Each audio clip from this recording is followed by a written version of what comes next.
Okay, now for the fun part. Hopefully it's dried. So what we need to remove this dried latex from the Play-Doh, and if it doesn't work, then I will use the paper clay one. This is for painting. These are just acrylic, black, red, whatever. Just kind of, I do a base on the latex before I add the blood. So you can do any kind of blood. This is just a good one for me. It's just a gel blood, and it dries, and it's sturdy. But you can also, you know, do the corn syrup with food coloring thing. You know, just if you don't have blood laying around. There's all kinds of bloods. Spray bloods, gel bloods. I'll show you that one though.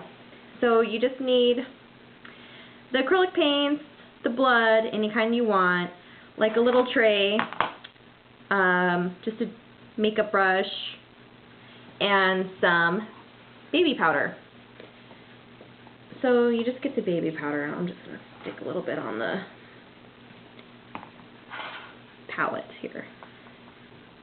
And what you do is give it a dusting all over the latex, just so when you start to peel the latex, it doesn't stick to itself. So before it used to be kind of sticky, now that it has powder on it, it's just kind of been turned into like a matte color. It's not shiny, and it's not sticky anymore. So, you know, just give it a good coat. And see, I didn't make the tab on this one, so it's probably going to be trickier to pull up,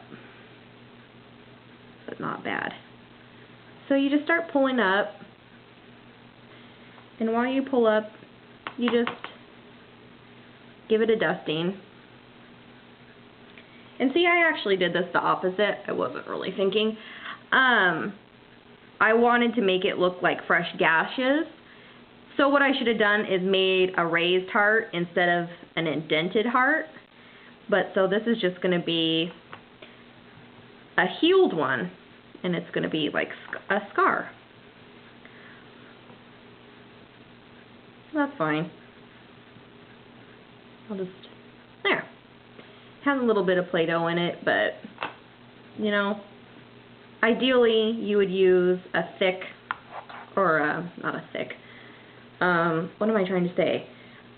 A clay that's been dried, or, you know, that'd probably be ideal. But I think Play-Doh works just fine. And we have it laying around the house for games, stuff like that. I don't know. So that's that. And it's not sticky. Just kind of get the Play-Doh out of it.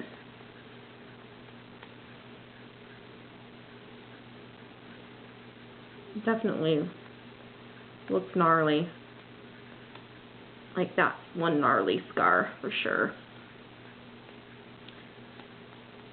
I'm happy with it. Nice and thick. Alright. So, toothpicks. Acrylic paint.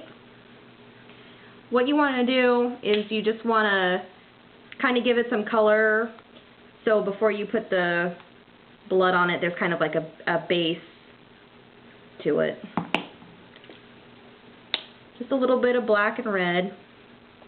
Real simple, just to make it look like a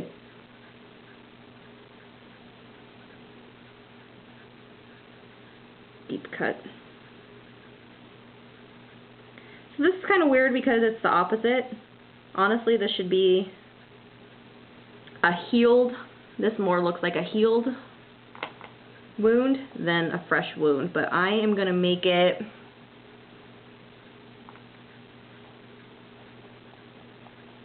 look like a fresh wound.